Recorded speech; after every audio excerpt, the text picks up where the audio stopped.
Баянзүрх дүүргийн эрүүл мэндийн төвөөс та бүхэнд агаарын бохирдлоос урьдчилан сэргийлэх зөвлөмжийг хүргүүлж байна. Агаарын бохирдол гэдэг нь хүний эрүүл мэнд болон эдийн засагт тохирол үзүүлэгч хий, хатуу, шингэн төлөвтэй харилцууд агаарт тэгдэж ялгарч байгааг хэлдэг. Агаарын бохирдлыг байршлаар нь гадаад болон дотоод орчны агаарын бохирдол гэж ангилдаг байгаа. Хүн амьдралынхаа 80-90%-ийг дотоод орчинд өнгөрүүлдэг байна. Дэлхийд дахинд жил бүр дотоод орчны агаарын бохирдлоос хамаарч 3.8 сая хүн нас ордог байна. Дотоод орчны агаарын бохирдлын их үүсвэрүүдийг дурдвал гэртээ тамхи татах, ил гал төлөх үед гарах утаа тортог. Мөн гадаад орчны агаарын бохирдол маань дотоод орчны агаарын бохирдлын их үүсвэр бас болж байдаг. Мөн орон сууцнд болохоор агарыг бохирдуулж байгаа хүчин зүйлүүд нь амьтны хаг, хөгц, мөөгөнцөр, шаардлага хангаагүй барилгын материал болон тавилгууд зэрэг багтдаг байгаа. Та дотоод орчны агаарын бохирдлыг бууруулахын тулд гэртээ өдөр бүр чихтэй цэвэрлэгээ хийх, гэртээ агаар цэвэршүүлэгчийг тогтмол хэрэглэх, ногоон оргомлыг тарих, агаарын бохирдол бага үед буюу агаарын чанарын индекс 100-аас доош үед гэртээ цонхоо нээж 30 минутаас дээш хугацаагаар агаар сэлгэлтийг хийх хэрэгтэй. Гадаад орчинд агаарын бохирдлоос өөртөөгөө хамгаалахын тулд бид шүүлтүүртэй маскыг тогтмол зүүж хэрэглэх хэрэгтэй байгаа. Зах зээл дээр маш олон төрлийн маскууд байдаг. Жишээ нь энэ бол дотроо шүүлтүүр хийх зориулттай мөн хавхлагтай маск байна. Энэ болохоор дотроо нэг удаагийн буюу дотроо шүүлтүүргүй мөн хавхлагтай маск байгаа. Том үний болон хүүхдийн гэсэн маскууд байгаа. Тэгэхээр эдгээр маскуудыг сонгохдоо та юуг анхаарах вэ гэхээр заавал агаарын бохирдлоос хамгаалахын тулд таны сонгох маск маань шүүлтүүртэй байх ёстой. Тэгээд таны нүүрэнд яг тохирсон байх хэрэгтэй. Эдгээр зүйлийг анхаарах хэрэгтэй. Маскыг хэрэглэхдээ дараах зүйлсүүдийг анхаарнаа. Маск бүр өөртөө ашиглах хугацаатай байдаг тул хугацааг нь шалган хэтрүүлэхгүй байх. Маск бүрийн зааврыг шалган шүүлтүүрийг хугацаанд нь солих. Маск тус бүрийг цэвэр уутанд хийж хадгалах, бусдад дамжуулахгүй байх, дахин ашигладаг амны халтыг хэрэглэхдээ өдөр бүр сайтар угааж байх хэрэгтэй. Та бүхэндээ хүүхдтэй маскыг хэрхэн зөв зөвлөх талаар зөвлөмжийг хүргье. Энэхүү маск маань шүүлтүүртэй мөн хавхлагтай маск байгаа. Хүүхдийн нүүрэнд яг тохирсон байхаар сонгох хэрэгтэй. Хүүхдийн нүүрэндээ зүлгээд хамрын дээд хэсэгт зай байгаа эсгийг шалгана. Хацрын 2 хэсэгт зай байгаа эсгийг шалгана. Эрүүний доод хэсэгт зай байгаа эсгийг цайтар шалгах хэрэгтэй. Мөн тогтоогч уяагаараа хэмжээг нь бас тохируулж өгөх хэрэгтэй. Найзуудаа маска зүүцгээе.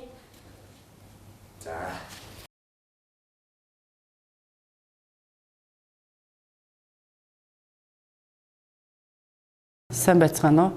Та бүхэнд томоо тус өвчний талаар товч мэдээлэл өгье. Томоо өвчин нь бол огцом өндөр 39-аас 40 хүртэл халуурах, булчин шөрмөс бүх үеэр шархирч өвдөх, хордлогын ерөнхий шинж тэмдгээр илэрдэг өвчнийг томоо өвчин гинэ. Томоогоос гадна томоо тус өвчин олон янзын вирусээр үүсгэгдэх амьсгалын дээд замын чичмэг өрөвслийг томоо тус өвчин гинэ. Томоо өвчин нь агаар туслын болон хавьтлын замаар бол халдварладаг. Агаар туслын зам болгон хүн томоо тус өвчнөөр өвдсөн хүн ханиалгах, найтайлгах, нус цэрэ ил задгаа хаях, агаар туслын замаар халдварлахыг агаар туслын замаар халдварлах гинэ. Томоо өвчний үед нууц үе нь 4-6 хоног байдаг. Хөнгөн үедээ бол 2-3 хоног баг зэрэг халуурн, нусгаар нь, толгой хувьд нь ерөнхий хорлогын шинж тэмдэг хөнгөн зэргээр илэрдэг. Дунд үед нь бол 4-5 хоног халуурн, ерөнхий хорлогын шинж тэмдэг тод илэрнэ. Хүүхэд ханиалган, найтайлган, хоолндоо дургу болно, тавгуйтах шинж тэмдгээр илэрдэг.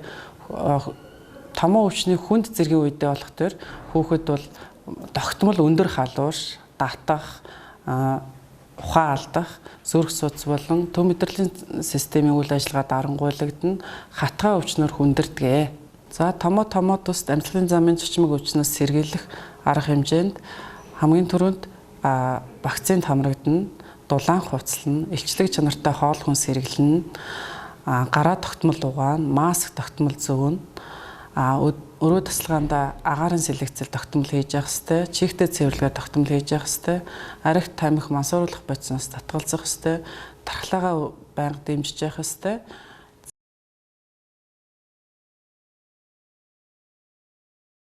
Та бүхэндээ томоо болон томоо төс өвчний үед хүүхдийн дархлаа сэргээх зорилгоор хийдэг цэгэн массажийг хүүхд дээрээ хийж үзүүлье.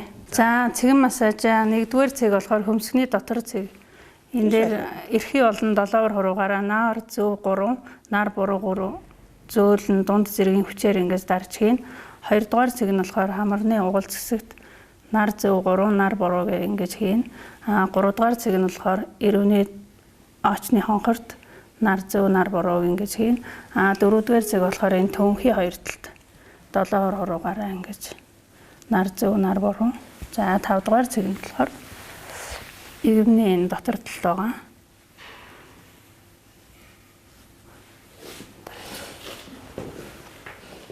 За дараагийн цэг нь болохоор энэ чихний артлын хөхлөг сэртэн дээр нар зөв нар буруу 3. Дараагийн цэг нь болохоор шилний хонхор дээр нар зөв нар буруу дунд зэргийн хүчээр ингэж дарж хийх юм аа.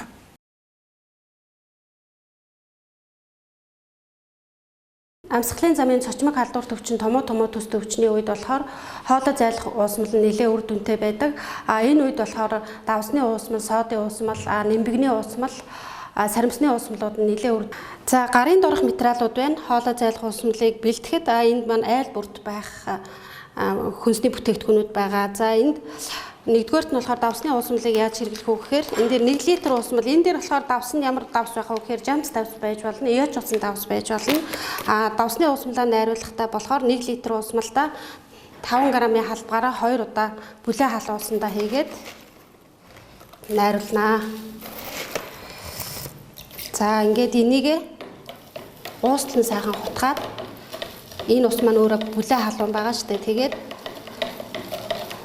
өглөө өдөр орой байнга хоолоогоо зайлах юм бол томоо төс төвчнөөс урьдчилан сэргийлж чаднаа. За соодын уусмалыг болохоор энэ болохоор 10% гэж байгаа маань 5 грамын халбагаараа 2 удаа хийсэн байгаа.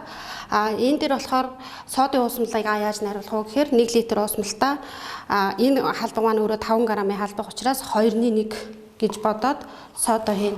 Тэгэхээр энэ 5 грамын халбаг учраас 2-1 гээд 1 литр бүлээн халуун усандаа хийгээд бас сайхан хутгаж агаад 5-10 минутын дараа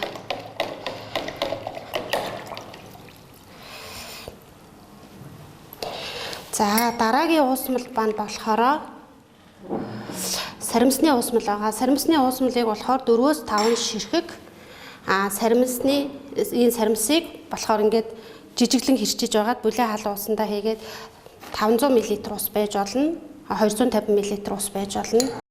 За нимбэгнийхаа юуг болохоор 250 мл усанд болохоор 1 хэрчим нимбэгийг бүлээн халуун усанд хийгээд энийг бас нэг 20-с 10-20 минут байлгана. За саримсны уусмал нимбэгний уусмал хоёр маань ханиа томооны үед дархлаа сайжруулдаг учраас үр дүнтэй байдаг.